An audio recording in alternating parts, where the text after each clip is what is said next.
Salut à tous les rouleurs, très heureux de vous retrouver pour une nouvelle émission Roue Libre, l'émission vélo de la First Team. On se retrouve au lendemain du Tour des Flandres où on a vibré tous ensemble. Comment ça va? On est là pour débriefer. Comment ça va, Polo?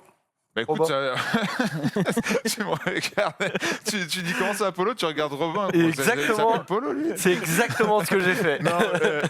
Non, mais ouais, non, ça va très bien. Hier, on s'est régalé avec Robin, les 110 km du Tour des Flandres en live sur Twitch avec toute la commu, comme on dit sur ce réseau social.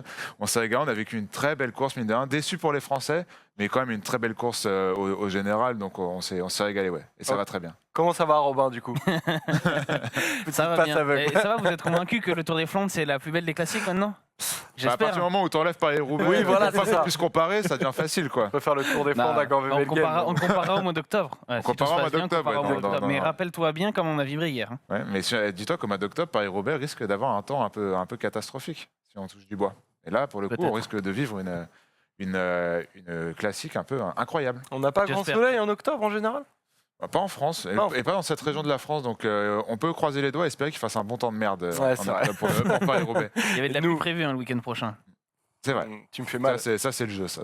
Tous les ans, on y a droit. Effectivement. Pour ceux qui n'ont pas suivi le Tour des Flandres, avant de lancer le focus, les amis, donc aujourd'hui, on va faire un gros décryptage dans le focus et on va lancer un débat après. Est-ce que la France est à nouveau une nation de Flandriens? Parce que ça fait un moment qu'il n'y a pas eu de Français qui ont fait d'excellents résultats et qui même ont gagné des courses flandriennes. On va se poser toutes ces questions. On regarde d'abord le top 10 du Tour des Flandres. Si par hasard, vous ne l'avez pas vu, vous allez voir qu'un homme qui était un outsider a gagné, c'est Kasper Asgreen, le Danois qui a déjà fait de très beaux résultats mais qui n'était pas un favori. Le grand favori, on en avait parlé, on avait à peu près tous le même. C'est dur avec Asgreen là.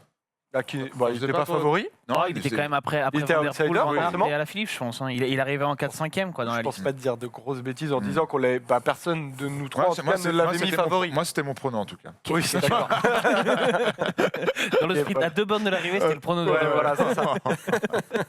Non, c'était Mathieu Van Der Poel, le grand favori qu'on avait, qui a terminé deuxième. Il a été réglé au sprint par Kasper Asgreen. On va voir tout ça ensemble.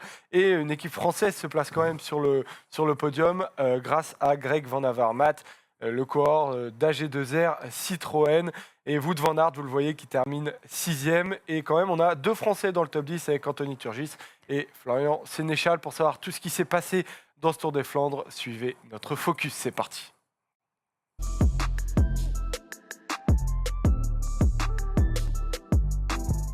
Vous aviez bien aimé, lors de la dernière émission qu'on avait faite en plateau, notre décryptage de Milan-San Remo. Et ben, du coup, on s'est dit, on va repartir de la même manière. On va se regarder plein de photos chronologiquement et on va décrypter tactiquement la course. Comment en est-on arrivé à la victoire de Kasper Asgreen au sprint face à Mathieu Van Der Poel? On part du coup à 100 km de l'arrivée parce que c'est le moment déjà où vous avez pris la viewing party, les gars. Et vous avez commencé fort parce que les deux parce que dans le Molenberg, je crois que c'est ça, dans le Molenberg, la Quick-Step a commencé à visser pour la première fois. C'est la première fois de ce Tour des Flandres qui commençait à se passer quelque chose. Alors c'était un peu un coup d'épée dans l'eau pour pas grand-chose, puisqu'après ça s'est quand même calmé. Et finalement, pendant presque les 40 km qui ont suivi, il s'est pas passé grand-chose.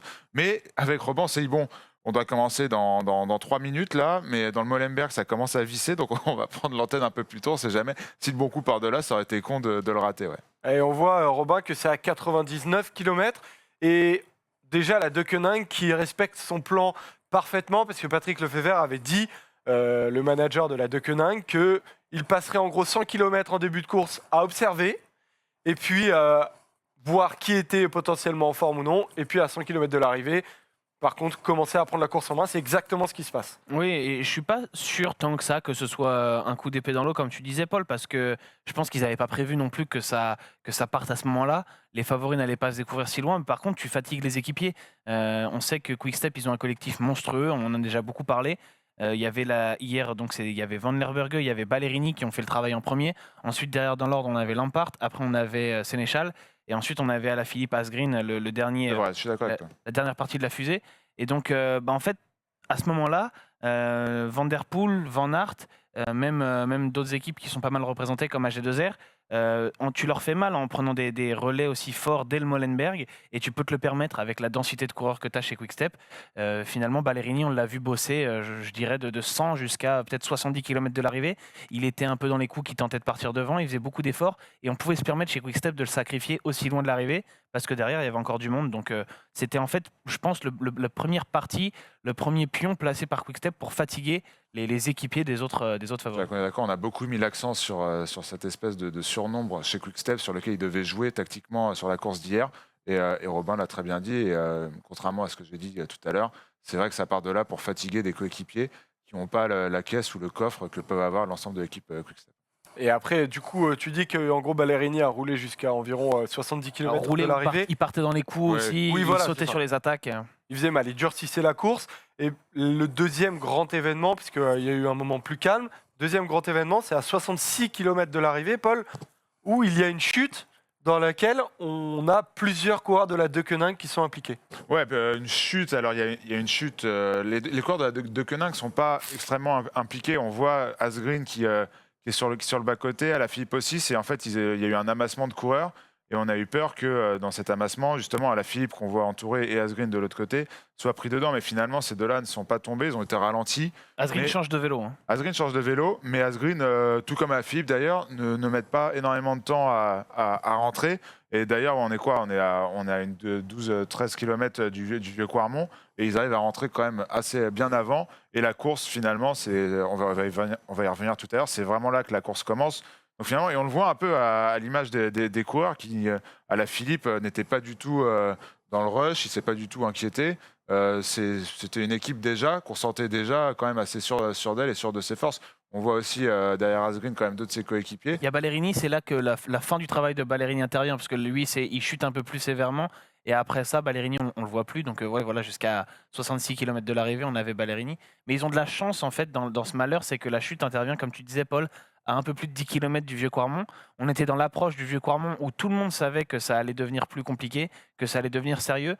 Et il y a une autre chute quelques kilomètres plus loin qui intervient à 2-3 km du vieux Quarmont, où cette fois-ci, aucun Deceuninck n'est gêné. Mais du coup, voilà, il fallait pas être pris dans une chute comme ça, 2-3 km plus loin, parce que ça serait devenu compliqué. Et là, il y avait eu pour Asgreen un moment un peu, je pense, quand même stressant, parce qu'il revient, oui, mais il revient tout seul dans le peloton. Parce que justement, la force de Quick-Step, c'est d'être nombreux, mais ça veut dire aussi qu'on ne sacrifie pas l'équipe pour un coureur. Du coup, personne n'a attendu Asgreen chez Quick-Step. Et il a dû se débrouiller tout seul pour rentrer. Je pense que ça lui a fait un petit coup quand même d'adrénaline, où on se dit, voilà, il y a le vieux Quarmont qui arrive dans 15 minutes. Voilà, il ne faut pas traîner pour rentrer. Adrénaline et piqûre de rappel, puisque 200-300 mètres avant la deuxième chute avec Wendell d'Ineos, on voit toute l'équipe Quick-Step courir dans les 10-15 premières positions du peloton. Ils se sont dit, oula, on s'est fait surprendre sur la chute, on n'était pas très bien placés. On ne va pas se faire une deuxième fois, surtout avant de commencer le vieux Quarmont. Et c'est ce qui leur a permis d'éviter d'être gênés, en tout cas dans cette deuxième chute à tous les coups. On va voir la slide suivante où on voit Alaphilippe qui est en queue de peloton en train de rentrer effectivement, donc 7 km plus loin, 59 km de l'arrivée. On approche le vieux Quarmont qui est environ 4 km plus loin. Paul, est-ce que tu t'attendais à ce que les Alpecin Phoenix et les Jumbo-Visma qu'on voit à l'avant durcissent encore plus la course, ou alors il n'y avait pas forcément possibilité étant donné la typologie du parcours à cet endroit-là? Ils l'ont pas fait. Est-ce qu'ils avaient les armes de le faire? Ça, je pense pas. Mais c'est pas eux qui ont roulé. On a vu les Lotto Soudal rouler un peu. Mais je pense que je sais pas si c'était juste à cause d'un manque de fraîcheur, un manque d'effectifs ou un manque de jambes, ou juste pour être bon joueur. Il y avait du fair play aussi. Et un peu de fair play, justement. Mais en tout cas, quoi qu'il arrive, personne n'a roulé, à part la Lotto Soudal qui a pris un relais un peu énervé pendant 1 ou 2 kilomètres. Mais en tout cas, fair play ou pas, le tempo de ce peloton n'était pas violent, et ça a permis quand même assez facilement aux coureurs de la Quick-Step de rentrer. Après, Alpecin avait aussi un coureur, c'est un coureur d'Alpecin qui chute en premier, je crois. C'est Riesebeek qui était au départ dans un groupe de contre qui était parti, qui était un coéquipier de Van Der Poel. Donc Van Der Poel, j'imagine, lui aussi attendait un peu le retour de certains coéquipiers. Donc il n'y avait pas non plus d'énorme intérêt à rouler pour lui. Surtout que éliminer la Quick-Step là-dessus, ça aurait été pas très fair play, mais surtout tu te mets en situation d'avoir un retour de bâton derrière, parce que si tu essaies de les sortir de la course à ce moment-là, mais qu'ils rentrent, tu sais que tu te les mets à dos et qu'ils vont plus te donner un relais. Donc voilà, ils se faisaient déjà pas de cadeau, mais je pense que ça aurait été assez malvenu d'essayer de les éliminer là-dessus. On entre donc dans le vieux Quarmont à 54 km de l'arrivée, enfin 55 exactement. Et Paul, le premier à passer véritablement à l'action, s'appelle Mathieu Van Der Poel. Ouais, je suis pas d'accord. D'ailleurs, je suis pas d'accord avec ça. C'est pour ça que je voulais réagir là-dessus. C'est pas le premier à partir de l'action. C'est Lampard qui initie le mouvement avec Wellens dans la roue et Julien Alaphilippe. Après, à ça réagissent Mathieu Van Der Poel et Casper Asgreen. Et c'est eux qui allaient faire la différence du vieux Quarmont. Mais encore une fois, comme on l'a vu dans le Molenbeek tout à l'heure, c'est la Deceuninck Quick-Step qui met en marche. Alors après, rapidement, Van Der Poel, qui était encore une fois pas archi bien placé, à la pédale, se replace très bien et décide lui aussi de faire son effort. Casper Asgreen arrive à suivre sans aucun problème.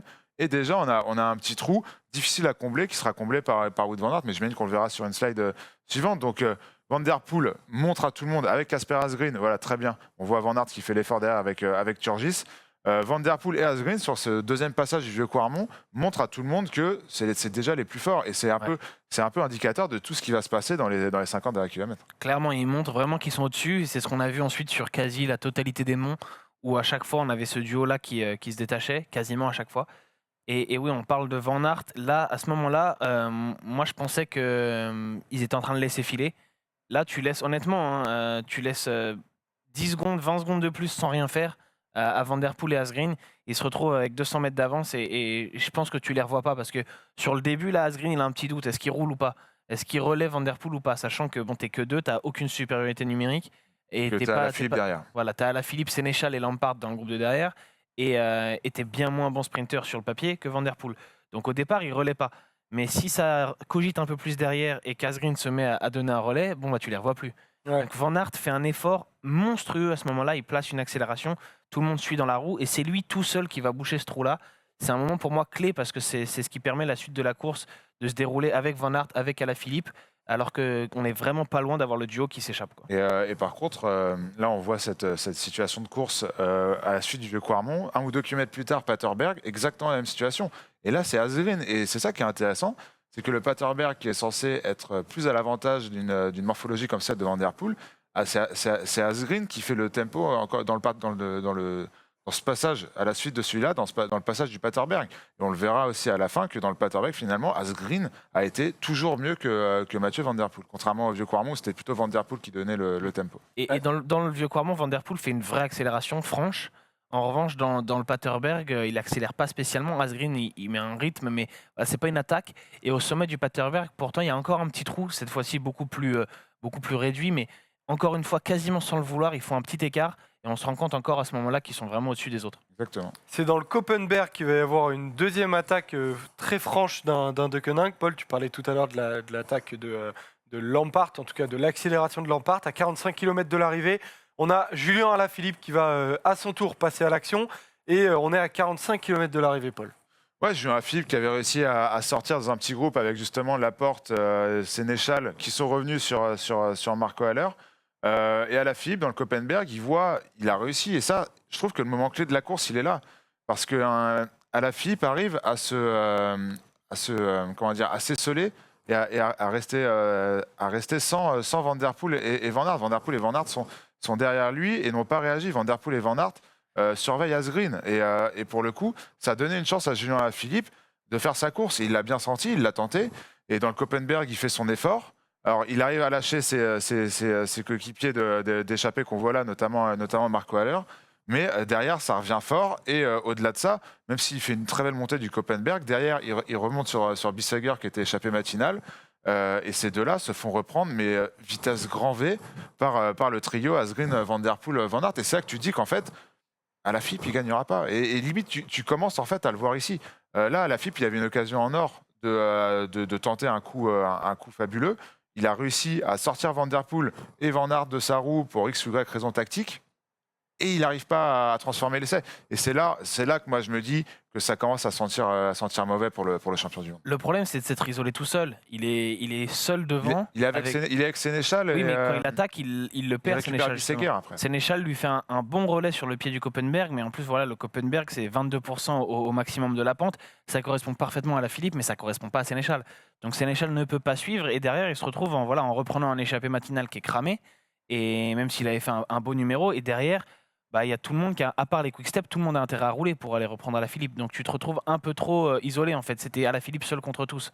Alors que s'il arrive à emmener un Laporte, même un Haller, et avoir Sénéchal qui reste avec lui, peut-être qu'il y a moins d'écart au sommet du Koppenberg, mais en tout cas, il aurait eu des équipiers, enfin au moins un équipier et des alliés de circonstance pour rouler, alors que tout seul, il n'avait aucune chance. Alors après, est-ce qu'il fait une erreur tactique? Je pense pas, c'est juste pas de chance, parce qu'en fait, les groupes étaient très resserrés et il n'a pas pu compter sur le soutien de il faut y aller à ce moment-là pour Julien Alaphilippe, et c'est pour ça que je dis qu'à ce moment-là, moi, je sens qu'il ne va pas gagner.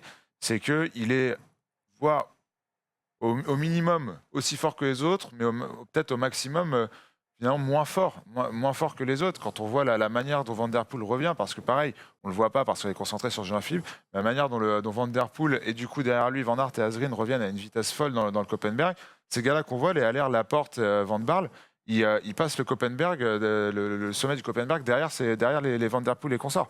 Donc, ouais, parce que justement, je pense aussi ils se sont rendus compte, Van Der Poel et Van Aert, qu'ils étaient en train de laisser filer Alaphilippe et que c'était quand même trop dangereux. Ouais. Mais dès qu'ils ont dû accélérer, ils ont vu qu'à la pédale, ils étaient plus forts qu'Alaphilippe ce jour-là. Et c'est là que je pense que les mecs de derrière comprennent qu'Alaphilippe est moins fort qu'eux. Et moins fort. En tout cas, il y en a beaucoup qui vont souffrir, notamment Wout van Aert. On va le voir sur la slide suivante. Wout van Aert qui est dans la route Turgis en train de souffrir. Van Der Poel qui fait un effort monumental. Il en a fait plusieurs d'affilée dans cette course-là.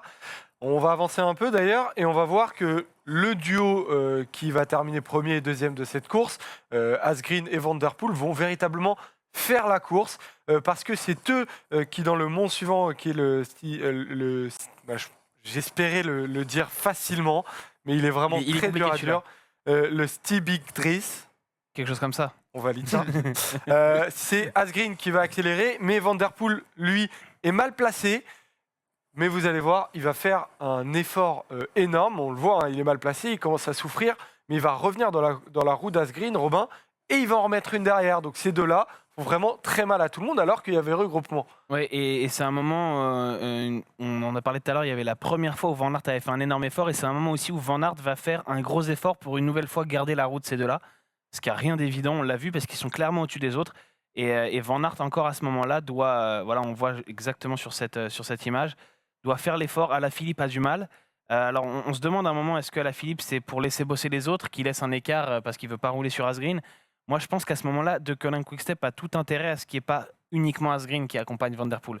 C'est-à-dire que si Alaphilippe peut y aller, il faut qu'il y aille. Parce que Sénéchal, à ce moment-là, il est déjà un petit peu plus en retrait. Il a eu le Koppenberg juste avant où il avait un peu. Il a morflé dans les monts Sénéchal, voilà, de manière globale. Il y avait eu juste avant, surtout le Koppenberg et le Paterberg qui n'étaient pas des monts pour Sénéchal, qui étaient très pentus. Donc là, en fait, en tant que manager chez De Koning Quick-Step, tu veux avoir deux coureurs qui accompagnent Van Der Poel. Parce qu'un seul qui ne va pas vite au sprint, en tout cas sur le papier, tu joues battu. Donc Alaphilippe, je pense qu'il a très mal à ce moment-là. Et Van Aert aussi, mais c'est Van Aert une nouvelle fois qui va faire l'effort et qui va ramener Alaphilippe justement et qui permettre à un quatuor de se détacher. Donc on a une nouvelle fois la logique qui est respectée avec Van Der Poel, Asgreen qui sont au-dessus de tout le monde et Van Aert qui s'arrache pour la deuxième fois et c'est pas la dernière. Ouais. Et c'est là en fait, c'est dans ce moment-là que tu sens à l'effort, au faciès et de Van Aert et d'Alaphilippe que finalement ils sont peut-être un peu une jambe en dessous des deux premiers, mais c'est à l'image de ce que je disais il y a 5 minutes. Tout au long de ces 50-60 km, tu sens qu'il y a Asgreen et Van Der Poel et que derrière, un tour en dessous, tu as Van Aert et Alaphilippe. Et tu l'as senti sur tous les passages des monts et sur toutes les physionomies de course sur lesquelles on discute depuis tout à l'heure. Après, Alaphilippe a recroisé un mauvais souvenir, on va dire. Et je salue l'audace parce que, franchement, ça m'a régalé. J'ai beaucoup rigolé quand j'ai vu ça en direct. C'est un membre, enfin spectateur, un supporter, un membre du public, j'allais dire, qui a fait cette banderole exactement à l'endroit où l'an dernier, malheureusement, Julien Alaphilippe avait pris une moto. Faites attention ici, Julien. Donc je pense que c'est un Flamand qui prend la peine d'écrire en français et il a mal géré aussi les proportions sur son cadre. Il a eu du mal à finir. Je vais pas mentir, ça m'arrive très souvent quand tu dois écrire en gros sur une feuille blanche et tu commences au milieu très gros et tu finis. Ça nous est tous arrivé. Et effectivement, il y avait eu cette image qui est désormais historique, mais déjà aussi pour rappeler en plus que les gars que l'an dernier, à ce moment-là de la course. Ces trois hommes-là avaient véritablement réussi à faire très mal et à sortir tout simplement du peloton. Là où cette année, il y a encore course parce que on va voir sur la slide suivante qu'à 29 km de l'arrivée, un groupe de 6 se forme en tête avec Van Der Poel, Asgreen, Dylan Teuns, Julien Alaphilippe, Van Aert et Marco Haller. Moment relativement calme, on a mis.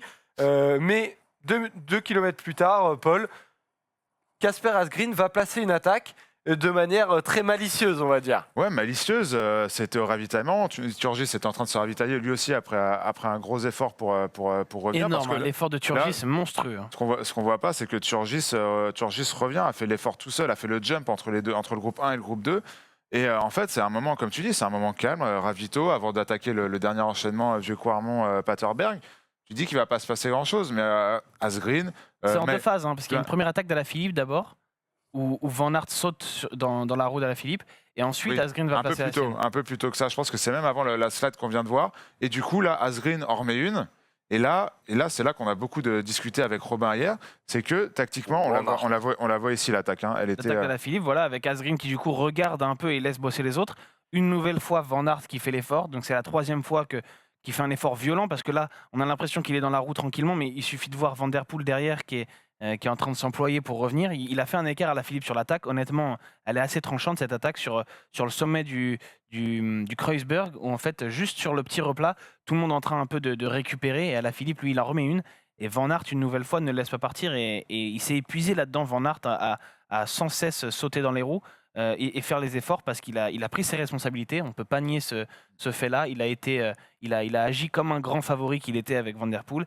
Quand il a fallu qu'il fasse l'effort, il l'a fait. Il n'a pas compté. Il n'a pas cogité non plus avec qui il y avait dans la roue et qui allait en profiter. Mais peut-être qu'au final, là, c'est déjà le troisième gros effort qu'il fait. Ça coûte dans les 30 derniers kilomètres. Mais d'ailleurs, il va en faire un quatrième, parce qu'on va le voir sur la slide suivante, au moment de la zone de ravitaillement et de l'attaque d'Asgreen, qui est un peu comme d'ailleurs sur le Grand Prix E3, quand il attaque de l'autre côté du terre-plein, Ouais. attaque totalement sur la gauche en partant de tout derrière, en attendant une zone en fait où il va y avoir les coureurs qui vont se ravitailler. Haller prend juste avant, c'est Van Aert qui vient de prendre un bidon, qui le pose, et quand il voit Asgreen, c'est lui, Paul, qui fait encore un énorme effort, Van Aert, pour sauter sur la route d'Asgreen, parce qu'il se dit, faut surtout pas le laisser partir, parce que devant moi, il y a Turgis, il n'est pas sûr forcément qu'il ait la caisse pour aller le chercher, et Alaphilippe qui n'ira pas le chercher.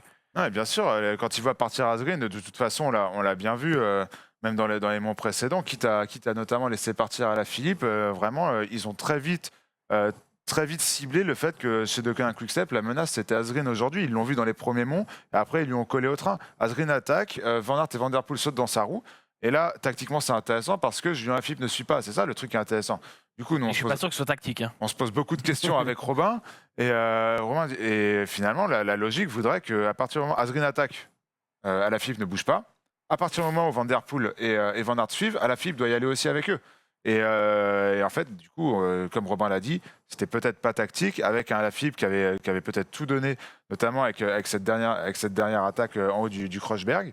Et qui n'avait peut-être plus rien dans le coffre. D'ailleurs, qui à partir de ce moment-là finit presque en roue libre ce Tour des Flandres, parce qu'il avait plus rien. Il faut reprendre par le groupe de derrière. Il avait plus rien in the tank, comme on dit. Et à partir de là, finalement, c'est limpide. T'as cette situation à 3.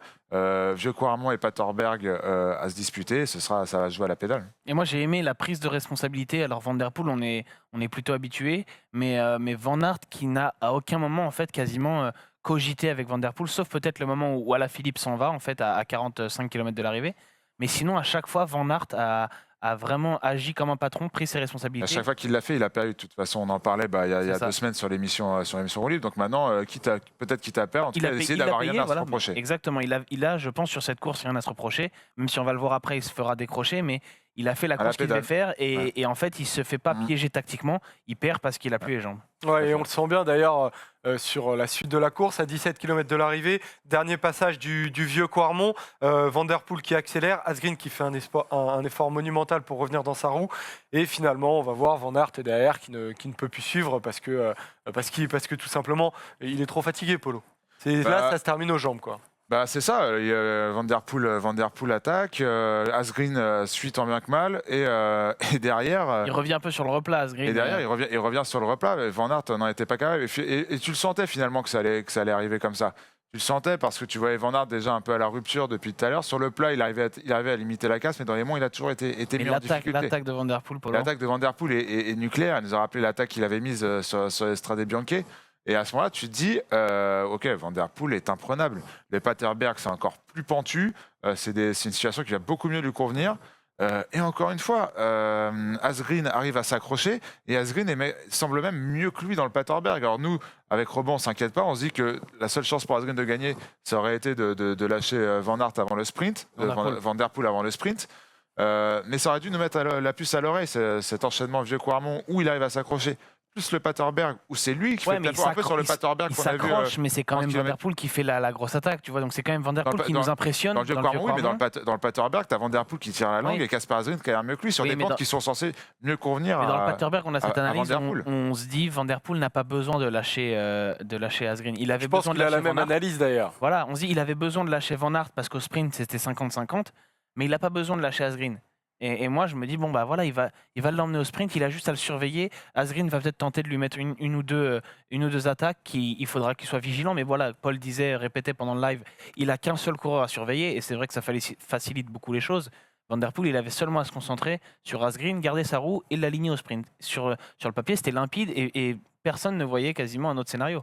C'est en tout cas le choix que Van Der Poel fait. Jusqu'à, ils vont collaborer tous les deux. Et le dernier passage...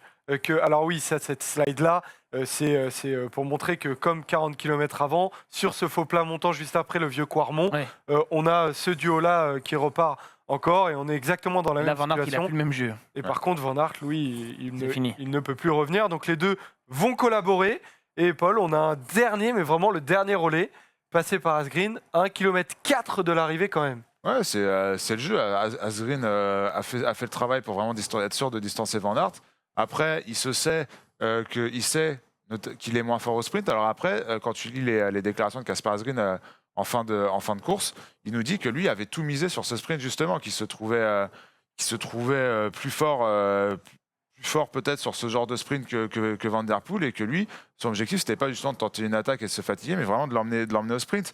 Après, évidemment, il sait que dans un sprint, ça va être Van Der Poel le favori, et qu'il se met derrière lui. De te dire, quand tu es Asgreen, je vais manger Van Der Poel au sprint, je trouve ça assez incroyable dans la réflexion. Il a dû voir des choses qu'on n'a pas vues, notamment, moi je te dis, ce dernier passage du Paterberg, où je pense qu'il a vu le faciès de Van Der Poel. Ouais, tu as 13 bornes derrière pour te remettre un petit peu, pour préparer ton sprint. Voilà. C'est vrai, mais du coup, on parle d'un sprint emmené un peu classique, finalement à peu près comme l'année dernière. Même position. Van Der Poel il a fait exactement la même position face à Van Aert. On nous dit, Asgreen l'a emmené sur un sprint long, etc. Mais le sprint, il fait quoi? Il fait 200 mètres, 250 mètres. Il lance à 250. C'est un sprint normal. Mais Van Der Poel n'a pas les jambes. Tout simplement, Van Der Poel n'a pas les jambes. Et là où Asgreen a surpris son monde, c'est qu'il arrive, après autant de kilomètres et autant d'efforts, face à une adversité de très haut niveau comme Van Der Poel, à l'aligner au sprint. On le voit sur l'image de Arthur Joseph, sur un type une façon de courir qui n'est pas la spécialité de Kasper Asgreen. Et c'est là, je trouve, l'exploit, parce qu'il est quasi inexplicable. Intrinsèquement, tu te dis jamais que Van Der Poel va être battu au sprint. Ouais, peut-être que Van Der Poel savait parce que c'est pas lui qui lance. Alors que s'il est très sûr de lui, il peut lancer à 250 mètres et pas s'inquiéter. Mais là, il lance pas, il attend qu'Asgreen lance, comme s'il voulait finalement retarder le sprint en sachant qu'il ne pouvait pas tenir très longtemps à la puissance maximale. Mais moi, honnêtement, j'y croyais pas, parce que quand j'ai vu l'attaque de Van Der Poel dans le Vieux-Quarmont, l'attaque phénoménale qui place, je me dis, c'est bon, il a les jambes, il n'y a pas de problème. Il n'y a pas de raison que 20 km plus loin, il n'ait plus rien dans les chaussettes pour faire le sprint face à un mec qui n'est pas un sprinter. Il aurait perdu comme ça face à Van Aert, ok, je me serais dit, c'est pas illogique. Mais alors là, face à Asgreen, pour moi, c'est une énorme surprise. Ça reste une énorme surprise. Mais on sent d'ailleurs dans les deux attitudes qui sont intéressantes, celle d'Asgreen déjà, qui, quand il célèbre encore de manière énergique. Tu vois, là où certains sont un peu tête baissée, ils sont morts. Lui, il a encore, j'ai l'impression, de l'énergie pour bien célébrer, serrer les poings et montrer qu'il est encore fort. Et dans celle aussi de Van Der Poel, Paul, vraiment, le rideau qui tombe, où il sent en fait que Asgreen est encore là, et il se dit, mais attends, mais c'est pas possible, c'est bon, en fait, il est plus fort, terminé, au revoir. Quand il lance le sprint, comme Van Der Poel lance de devant, il est encore un peu devant, et quand Asgreen passe, il se rend compte que jamais il va le reprendre. Bah, c'est ça, et puis tu vois très vite finalement qu'Asgreen va passer. Dès qu'il lance le sprint, tu vois finalement, même si comme tu dis, Van Der Poel est devant, tu sens très vite qu'Asgreen va passer et tu n'y crois pas trop. Et puis c'est filmé de haut, donc tu te dis, mais la ligne, elle va bientôt arriver, Van Der Poel va quand même passer premier. Mais non, en fait, il restait encore 50 bons mètres. Et la déception de Van Der Poel qui secoue la tête quand il le voit passer, il dit, non, je ne peux pas y aller et tout. Donc on parlait aussi de Van Aert et de la dévotion qu'il a mis dans cette course. Van Der Poel, pareil, on en parlait. Dès le deuxième passage du Vieux-Quarmont, c'est lui qui fait le tempo au sommet. Il a tout tenté, il a fait des efforts monstrueux et finalement, il se fait avoir par Asgreen qui n'a pas non plus été avare. Mais du coup, j'imagine la déception terrible qu'a dû ressentir Van Der Poel. Il doit y avoir de la déception parce que tu fais 2 et forcément, tu n'es pas content. Mais malgré tout, personne ne peut dire qu'il est frustré parce qu'il aurait dû gagner. C'est le plus fort qui a gagné. Il n'y a aucun doute là-dessus, je pense. Puisqu'on pouvait penser que c'était Van Der Poel le plus fort, mais à la fin, on voit que non. Et pour moi, Van Der Poel, il n'a pas de raison d'être frustré. Il n'a pas fait d'erreur. Van Aert, il n'a pas fait d'erreur non plus. Alaphilippe non plus. Ouais. Pour moi, personne n'a fait d'erreur. C'est juste, ça s'est joué aux jambes. Et le plus fort, c'était Asgreen. Après, je pense que Quick-Step, en tout cas moi, pendant tout le final, je pensais que Quick-Step s'était planté, entre guillemets, et que oui, ils avaient Asgreen devant, mais qu'ils allaient faire 2. Et je ne sais pas si à la fin, on peut dire que c'est bien joué de la part de Deceuninck Quick-Step. Parce que cette victoire, est-ce qu'elle est censée arriver? Je suis pas sûr. Sur le papier, Asgreen, il est censé perdre. Il gagne pas avec un coup tactique, il gagne parce qu'il a des meilleures jambes que Van Der Poel. Mais voilà, je me pose encore cette question. Est-ce qu'on peut dire que Deceuninck Quick-Step a réussi son coup tactiquement et a réussi à jouer de sa supériorité? Je suis pas sûr. Peut-être juste que ça a marché sur un petit coup de bol parce que Asgreen était phénoménal et que Van Der Poel, en même temps, n'avait plus rien dans les chaussettes dans les 200 derniers mètres. La Quick-Step gagne, et c'est intéressant ce que tu dis, mais j'ai l'impression que la Quick-Step ne pouvait pas faire mieux en termes de physionomie de course que ce qu'elle a eu à 10 km de l'arrivée. Elle comptait beaucoup sur Sénéchal, beaucoup sur Alaphilippe, Stibar opéré au cœur qui n'était pas là. Elle a fait avec ses armes et face au coup de boutoir, notamment de Van Der Poel, c'était à la pédale, comme tu l'as dit, à la pédale. Asgreen s'est accroché, Alaphilippe a sauté, Van Aert a sauté. Tu pouvais mettre personne d'autre. Tu ne pouvais pas faire grand-chose de plus à partir du moment où Van Der Poel avait décidé de faire la course de la manière dont il a fait, où dès que les monts étaient un peu violents, il se mettait devant, il appuyait sur les pédales comme un dératé. Lampard a sauté très tôt, ouais. Alaphilippe finalement s'est accroché comme il pouvait. Sénéchal a eu du mal toute la journée dès que les monts étaient les pourcentages étaient élevés. Et voilà, je pense que finalement c'est à pédale que ça s'est joué. La Quick-Step sortira bien, mais je pense que tactiquement, je vois pas ce qu'elle aurait pu faire de différent. Ouais. Un mot quand même de Greg Van Avermaet qui termine 3e, qui n'a pas été hyper actif sur cette course, mais qui... Ils ont été souvent piégés, les AG2R. Mais qui termine quand même 3e, c'est une belle récompense. Oui, c'est beau, 4e podium pour Van Avermaet sur le Tour des Flandres. Bon, il risque de lui manquer pour toujours cette ligne au palmarès. Il a gagné Paris-Roubaix, mais il n'a pas gagné le Tour des Flandres. Et je pense qu'il y a des années où il était vraiment en capacité de le faire. Donc ça restera peut-être comme un petit regret pour le grand Flandrien qu'il est. Mais ouais, c'est bien pour lui, c'est bien pour AG2R. Mais ils s'en sortent bien parce que vraiment... On les a souvent vus dans le. C'est une course où on ne les voit pas, c'est une course où ils sont piégés, c'est une course où ils ne font pas la course. Nason finit très loin. Ils la font à un deuxième, voire à un 3e échelon. Ils s'en tirent bien parce qu'il y a un regroupement à l'arrivée, ils arrivent à revenir sur Van Aert.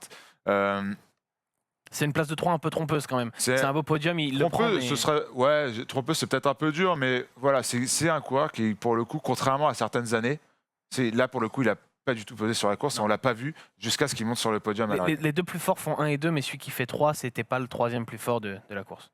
Après, on a quand même un de ses équipiers. Bon, je ne sais pas s'il aurait été véritablement utile, mais c'est toujours à une 50aine de kilomètres de l'arrivée important d'avoir un équipier sur qui compter. C'est Michael Schär qui a été exclu de la course, Paul, pour avoir balancé un bidon. Voilà, on attendait le premier, ça n'a pas tardé. Il s'est rendu compte tout de suite de son erreur, mais malheureusement, c'est très sévère. Ouais, c'est sévère.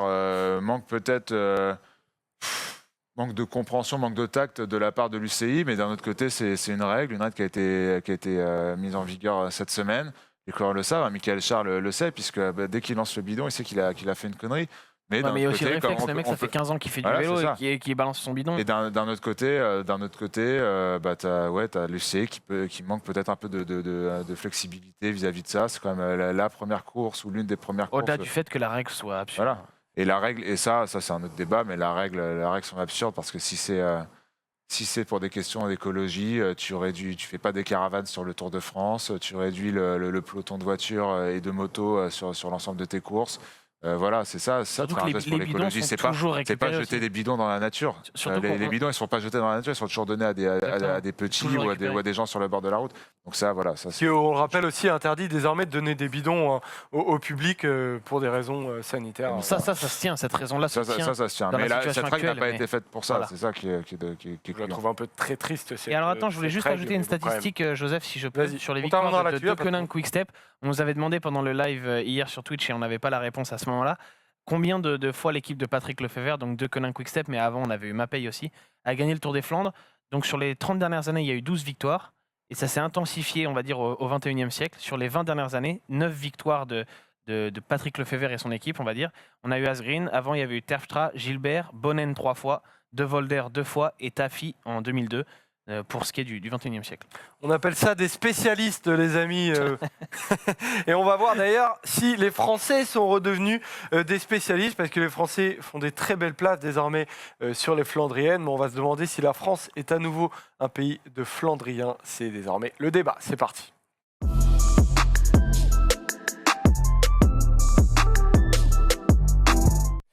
Le débat donc, la France est-elle à nouveau un pays de Flandriens? Je reprends le top 10 de ce Tour des Flandres. Le top 10, donc on avait plusieurs Français qui étaient présents, dont Florian Sénéchal, alors je vais le dire exactement.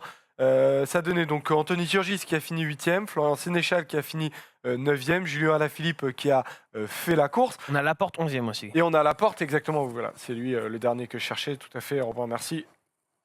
Laporte qui a donc terminé 11e. Et on a des Français qui commencent à se montrer lentement mais sûrement, mais ça faisait un moment que ça n'avait pas été le cas.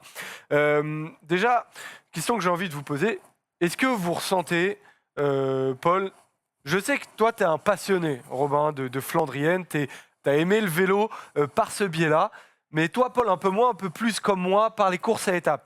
Est-ce que depuis quelques années, tu as une passion nouvelle, on va dire, pour les Flandriennes particulièrement ? Non, j'ai pas une passion nouvelle.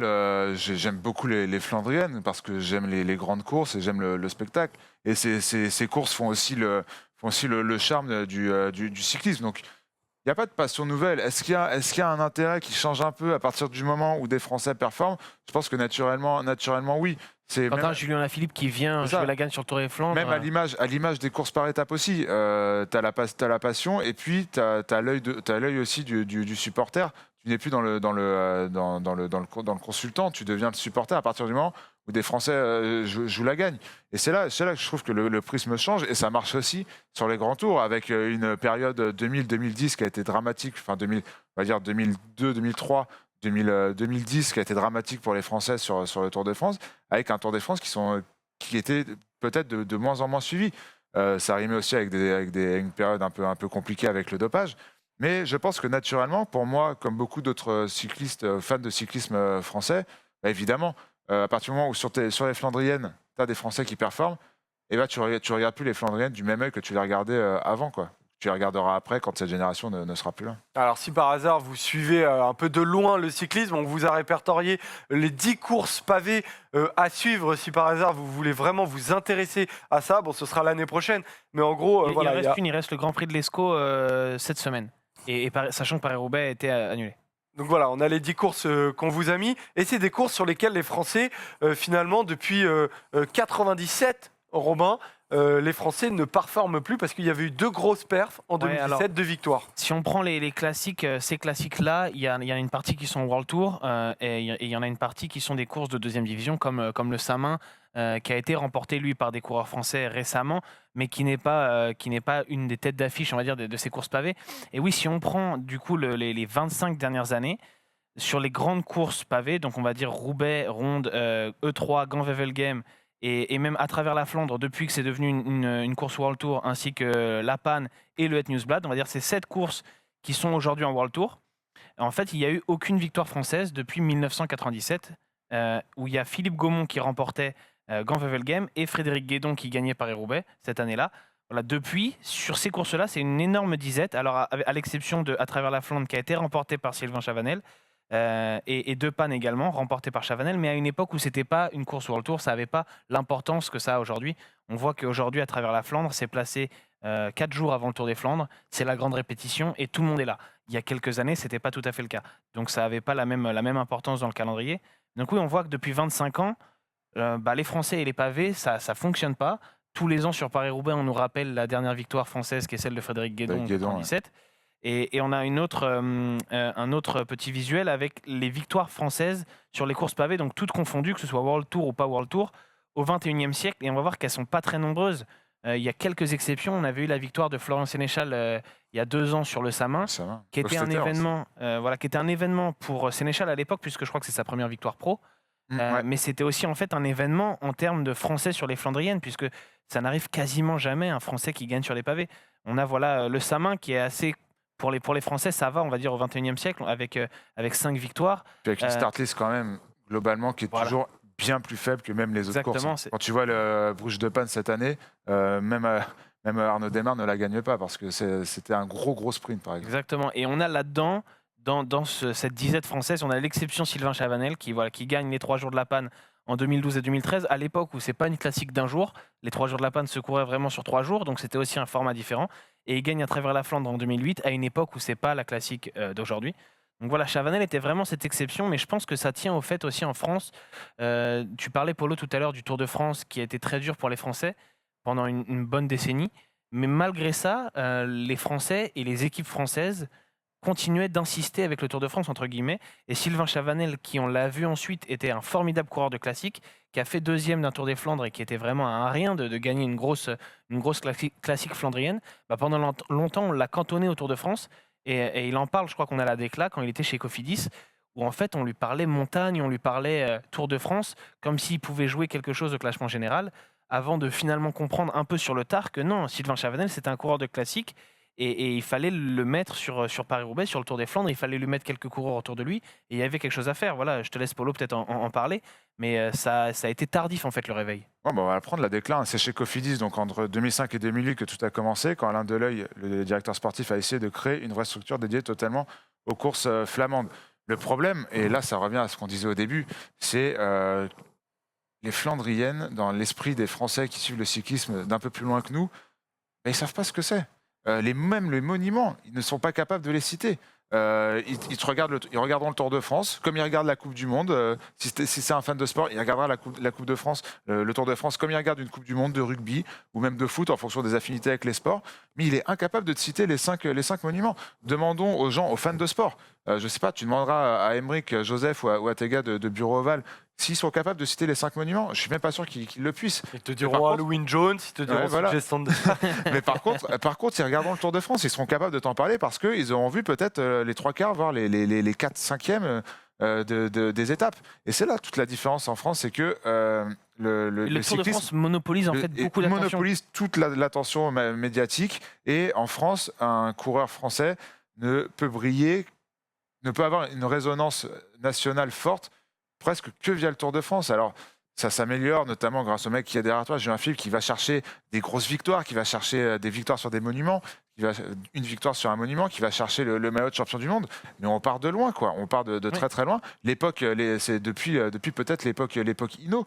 On n'a pas vu justement un Français capable de rayonner. Jusqu'aux années 90, on l'a eu avec Duclos-Lassalle, avec Madio, jusque milieu des années 90, on avait des Français qui visaient. T'avais pas non plus cet autre côté de ces coureurs-là qui visaient aussi. Qui était bon sur les Flandriennes, mais qui aussi pouvait avoir un rayonnement sur le Tour de Flandre. Avec sur la le Tour de France, c'est devenu compliqué. Après, on avait un Moncassin qui aimait beaucoup Paris-Roubaix, on avait des Madio, des Duclos-Lassalle qui étaient des personnages du cyclisme français, mais qui, ne jouaient pas la victoire sur le Tour. Après, on voit Sylvain Chavanel, il a fallu qu'il parte dans une équipe belge chez Quick-Step pour devenir vraiment un Flandrien. On voit aujourd'hui, on parle de Sénéchal et d'Alaphilippe. C'est pas un hasard s'ils sont chez Quick-Step. Est-ce qu'Alaphilippe aurait pu avoir sa chance? Est-ce qu'on l'aurait laissé comme ça aller sur le Tour des Flandres dans une autre équipe? C'est pas sûr. On l'aurait peut-être cantonné entre guillemets à Milan-San Remo et aux Ardennaises. Parce que là, en allant sur le Tour des Flandres et en te préparant sur les pavés, tu mets aussi un peu entre parenthèses les Ardennaises. C'est compliqué d'être en forme de début mars à fin avril. Et alors aujourd'hui, on a quand même un gros changement et on l'a vu hier sur le Tour des Flandres, c'est que les Français sont acteurs. On a vu Alaphilippe attaquer dans le Koppenberg et se retrouver en tête de course. On a vu Anthony Turgis faire une course fabuleuse. On voit Sénéchal sur tout le printemps être acteur, être un élément clé dans la stratégie de Quick-Step. Donc il est dans la meilleure équipe pour briller sur les pavés et il en est un élément, alors peut-être pas l'élément central parce qu'ils sont tous très importants chez Deceuninck Quick-Step, mais il est un élément crucial. On voit aussi avec un Christophe Laporte qui lui est beaucoup plus isolé, mais qui aussi fait des courses fantastiques ce printemps et c'est pas la première fois sur les pavés. Donc je pense que ce qui change plus que les accessites, parce que quand tu regardes le top 10 du Tour des Flandres, les Français font 8 et 9, ça n'a rien sur le papier d'exceptionnel. Mais en tout cas, dans la course qu'ils ont fait, Sénéchal, Turgis, Laporte, Alaphilippe, ils ont été acteurs. Et c'est ça qui change plus énormément. Acteur que Greg Van Avermaet, par exemple. Exactement, qui va faire 3e. Et pour moi, c'est ça qui change. Et on l'a vu hier, ça a été très représentatif sur le Tour des Flandres, mais c'était le cas sur à peu près toutes les classiques pavés qu'on a eu depuis 1 mois et demi. Depuis même le week-end d'ouverture avec le Het Nieuwsblad et Kuurne-Bruxelles-Kuurne, les Français ont été acteurs et c'est en ça que je pense qu'on peut dire. Oui, effectivement. D'ailleurs, ils ont terminé 3 fois 2e de course pavée. Anthony Turgis a fait 2e du Kuurne-Bruxelles-Kuurne. Florian Sénéchal a fait 2e du Grand Prix E3. Et Christophe Laporte a fait 2e d'à travers la Flandre.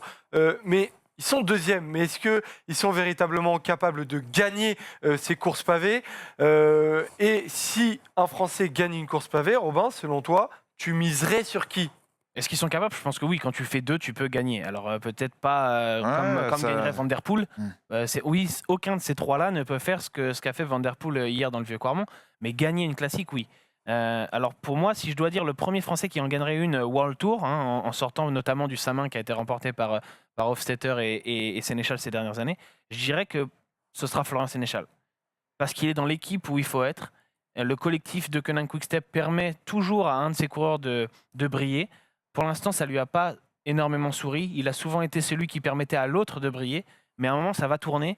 Ce sera pour lui. Il fait toutes les classiques. Il est là du début à la fin, contrairement à Julien Lafilippe qui en fait une ou deux, qui aime beaucoup le Tour des Flandres, mais qui ne va pas se faire tout le calendrier de Flandrienne. Donc si je dois miser sur un Français qui en gagnerait une, notamment par exemple l'année prochaine, ou alors des Paris-Roubaix cette année, je dirais Florian Sénéchal. Florian Sénéchal a vraiment sa carte à jouer, notamment sur Paris-Roubaix, et on le voit encore quand on le voit performer sur le Tour des Flandres, par rapport à ce qu'on a vu la semaine précédente sur des courses peut-être moins sélectives, où il a été excellent. C'est frustrant de ne pas l'avoir sur le Tour des Flandres.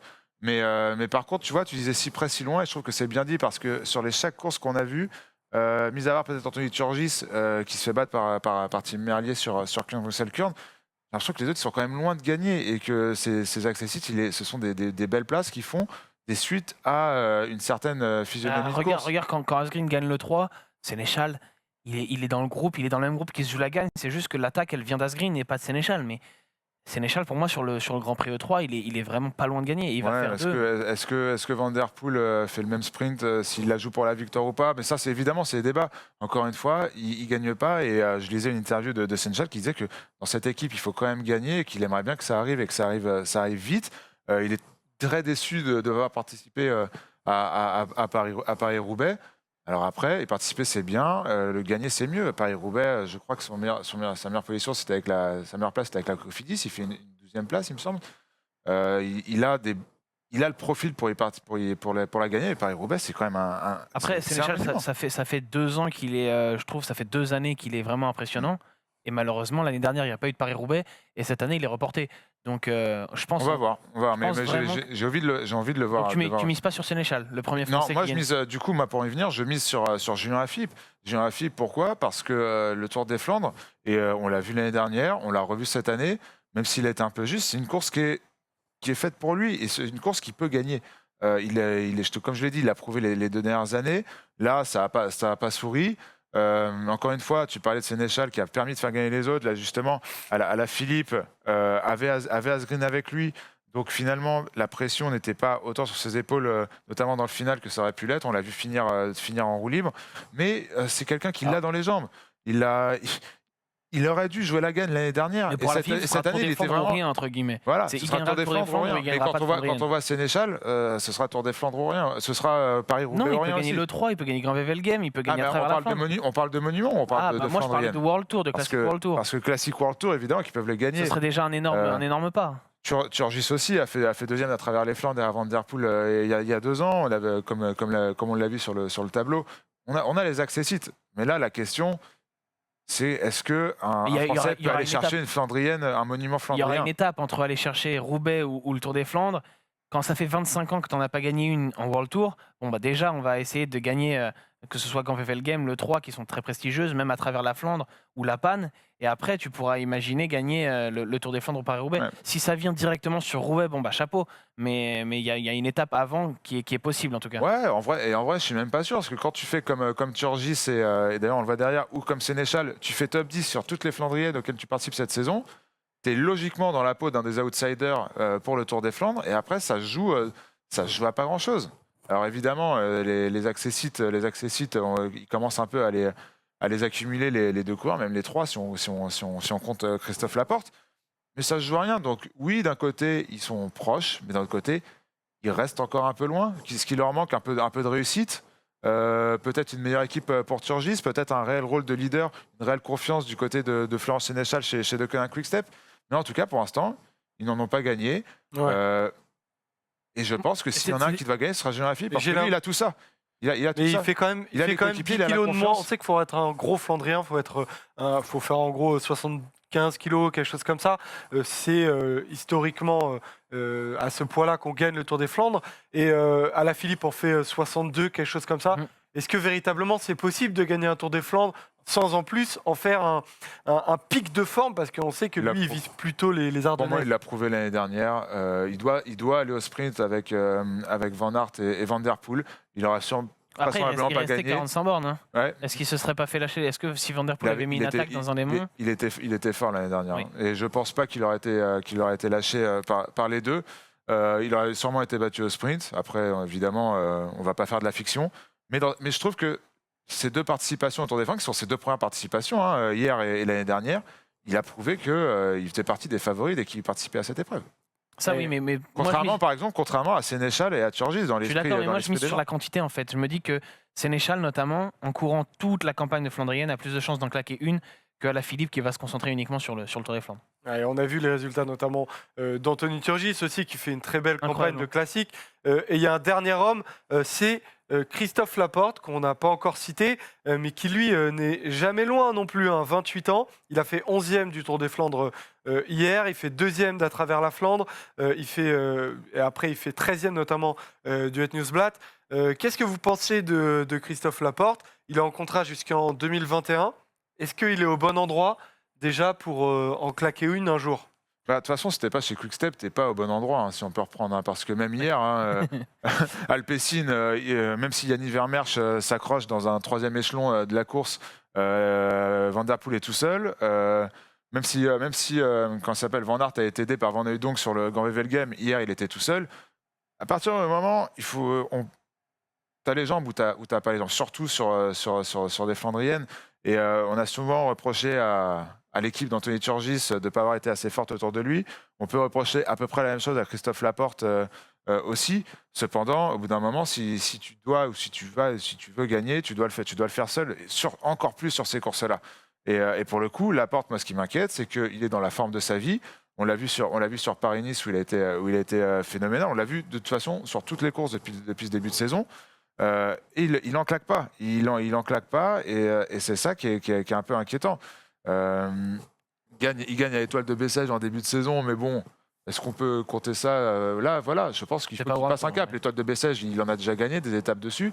Là, il faut qu'il aille battre les meilleurs. Il a la jambe pour le faire. Se faire battre par Roglic sur une arrivée comme ça sur Paris-Nice, c'est frustrant. Il rate quand même pas mal de petits rendez-vous.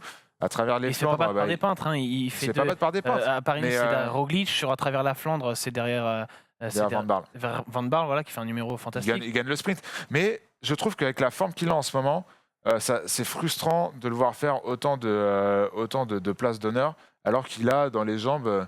Et je pense que clairement, Christophe Laporte avait le profil pour faire des gros dégâts sur Paris-Roubaix notamment. Et c'est frustrant de ne pas le voir aussi à l'image de Sénéchal. Le fait de parler de tout ça, et tu peux rajouter un Arnaud Démare qui aussi aime beaucoup Paris-Roubaix et qui en a fait plusieurs fois un objectif. Alors je ne sais pas si c'est encore le cas dans sa tête. Tu peux même rajouter un Madouas qui fait un beau Tour des Flandres hier pour une découverte. Voilà, Hofstetter aussi a fait des belles places. Vu à l'avant hier. Qui a gagné sa main et qui a été vu à l'avant pas mal hier. C'est nouveau d'avoir des Français qui jouent, qui sont acteurs comme ça, et c'est nouveau de se dire quand on démarre un Tour des Flandres ou un Paris-Roubaix que des Français peuvent peut-être le gagner. On parlait d'Anthony Turgis tout à l'heure, on a vu ses résultats passer rapidement. Sa moins bonne place sur une Flandrienne cette année, c'est 15e. sur le Het Nieuwsblad. Sinon, il a toujours fait sans équipe quasiment en plus, parce qu'il y a 3, il y a Godin, Terpstra Godin, et Terpstra Petit qui sont 3 Flandriens, mais qui sont 3 Flandriens qui sont en fin de parcours et qui ne sont très clairement plus en forme. Peut-être que la Total Direct Energy, d'ici 1 ou 2 ans, peut aussi modifier complètement son équipe. Ouais. Moi, je pense franchement qu'Anthony Turgis était à la bonne place pour gagner. Les Flandriennes, tu vois, ça représente pour Total Direct Energy 6-7 courses.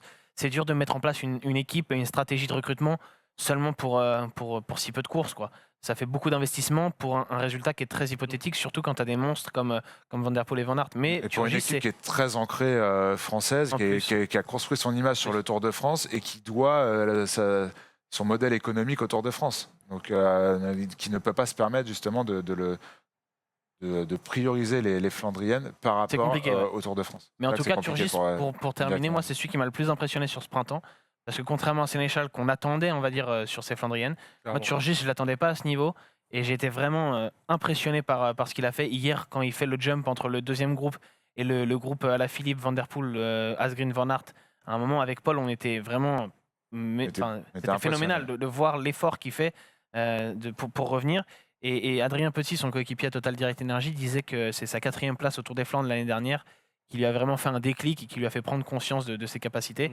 Et je trouve que là, le printemps qu'il a fait, il est très, très, très prometteur. Là, il a un moteur incroyable. Même à travers les Flandres 2019, où il termine à Van Der Poel, où moi, c'était la première fois que je le voyais briller à ce niveau-là. Et même à ce moment-là, je me suis dit, OK, on a peut-être l'embryon d'un Flandrien. Et l'année d'après, sur le Tour des Flandres, il prouve que voilà, c'en est devenu un. Et il a parfaitement assumé son rôle. On considérait comme un puncher avant, on le mettait un peu sur les Ardennaises. Et en fait, on se rend compte que les pavés, ça lui correspond super. Et que la moustache lui va très bien. Oui, c'est vrai. C'est vrai qu'en tout cas, il a un énorme moteur maintenant. Ce que j'attends de lui, c'est un peu plus de lecture de course, et notamment de ne pas faire des erreurs énormes comme celles qu'il peut faire au moment de l'attaque d'Asgreen qu'on a vu tout à l'heure. Lui, il voit Asgreen partir, il se retourne, il prend un bidon. Ouais. Et en fait, le trou se crée complètement. Et derrière, il doit faire des efforts monumentaux. Mais c'est vrai qu'en termes de moteur, il a, je pense, très clairement le moteur d'un Flandrien. Dites-nous, vous, dans les commentaires, qui vous voyez, quel Français peut gagner la première classique, et si la France est, d'après vous, un pays de Flandriens. C'est terminé pour ce focus, et on va terminer l'émission avec les bonus, les bonifs. C'est parti.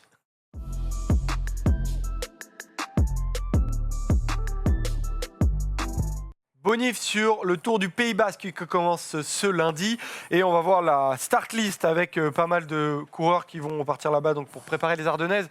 Robin, qu'est-ce que tu attends de ce Tour du Pays Basque et qui attends-tu surtout ? Moi, j'attends 2 coureurs. J'attends Tadej Pogačar et Primož Roglič, qui sont tous les 2 dans cette liste, et qu'on va voir sur des arrivées qui leur correspondent tous les 2 parfaitement en fait, qui correspondent un peu aux étapes qu'on avait eues sur la Vuelta il y a 2 ans, où il s'était isolé un peu à 2. On a Pogačar qui a été monstrueux sur Tirreno. On a Roglič qui a été très fort sur Paris-Nice, même si à la fin, il a perdu ce Paris-Nice. Et j'ai envie de voir, quand ils sont tous les 2 sur la même course, qui va prendre l'ascendant. Franchement, je pense que c'est très très compliqué à pronostiquer. Moi, je suis incapable de dire aujourd'hui si c'est Pogačar ou Roglič qui prendra l'ascendant sur l'autre. Mais en tout cas, je suis quasiment persuadé que c'est un des 2 qui gagnera ce Tour du Pays Basque, avec peut-être Adam Yates pour faire illusion, qui a fait un très beau Tour de Catalogne, mais en plus avec un chrono aujourd'hui sur le premier jour, je pense que Pogačar et Roglič vont tout de suite prendre attention à Adam Yates, qui a fait un excellent chrono sur le Tour de Catalogne. On sait que contrairement à son frère, il est quand même un peu meilleur que lui, mais oui, moi je suis quand même d'accord avec toi. Ça va être intéressant, c'est la première course par étape que auquel les deux participent depuis le Tour de France.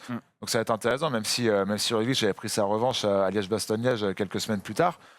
C'est la course par étape où les 2 vont se retrouver, et ça va être hyper intéressant à suivre. J'espère arbitré par Adam Yates, comme tu disais, il sort quand même d'un excellent Tour de Catalogne, et même au-delà de ça, l'équipe Ineos qui aligne encore une magnifique équipe aussi avec Tao Gegenhardt en plus de Carapaz.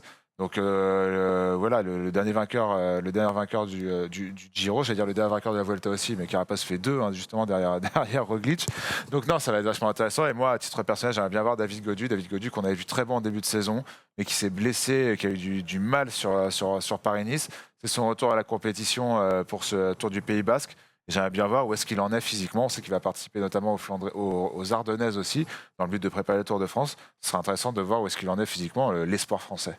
Voilà, le Tour du Pays Basque que nous allons suivre forcément et qu'on débriefera dans les prochaines émissions de Roue Libre. On termine cette émission, les gars, avec un petit qui suis-je. Est-ce que vous voulez un petit qui suis-je? Moi, j'ai un petit qui suis-je. Je reste sur une victoire, on est d'accord? Je suis pas sûr, ça. Je me rappelle. Si, j'avais gagné sur Hugh Carty, non? Il y a Alzheimer général là. On ira vérifier ça. C'est l'avantage des émissions enregistrées, c'est qu'on peut aller vérifier. Ouais, c'est vrai. Mais je crois effectivement que tu avais raison sur Hugh Carty. Allez, disons ça. Moi, je le connais. Quand il m'accorde ce genre de points, c'est qu'il sait que j'ai raison. Qui suis-je, les amis? Je suis né en 1986. J'ai donc actuellement 34 ans et j'ai participé au Tour des Flandres hier. J'ai commencé ma carrière professionnelle au sein de l'équipe suisse Phonak en 2006. Je suis passé par différentes équipes professionnelles, 1, 2, 3, 4, 5 au total. Mes équipes, après être parti de la Phonak, je suis allé chez Astana, puis je suis allé chez la BMC, et donc, après la BMC, je suis passé donc chez la CCC, et j'ai changé d'équipe. Michael Char. Ah, bien joué. Bravo, Paul. Bien joué. Félicitations. Je n'ai même pas pu dire, par exemple, qu'il a été champion de Suisse sur route 2013. Ouais, ça concordait avec BMC, CCC, l'âge et l'actualité. Ouais, ça concordait avec les informations même, Polo. Et oui, ça concordait surtout avec ma connaissance extrême du cyclisme. Oui, c'est ça qu'on peut dire au bout d'un moment. Même non si je ne suis pas sûr que tu aies gagné Carty, Il a- mais tu as il a- gagné ouais, Michael Char. On vérifiera. Ouais. On vérifiera, Michael voilà. Char, il fait partie de cette équipe monstrueuse de la BMC sur contre-la-montre par équipe avec Patrick Bevin, Richie Porte, Cadel Evans. et Cadel Evans. Il y avait Evans, Je sais pas c'est n'importe fort en quoi, même je voulais temps. dire Cadel Evans, autant pour moi. Mais du coup, ouais, Michael Char, j'ai ce souvenir de lui fort à la BMC et ça concordait du coup avec les dates. Pas C'est pour mauvais ça. rouleur, effectivement, Michael Char. Merci, Polo, bravo. Pour Merci cette beaucoup. victoire. Je suis très content. Je termine cette émission sur une très belle note. J'imagine C'est bien. pas désagréable. C'est pas Ça a désagréable. passé un bon lundi. Moi, ça va. Un Franchement, bon lundi, ça va Pascal. aussi. Merci, mon Robin. Merci Et à toi, merci à tous les rouleurs de nous avoir suivis.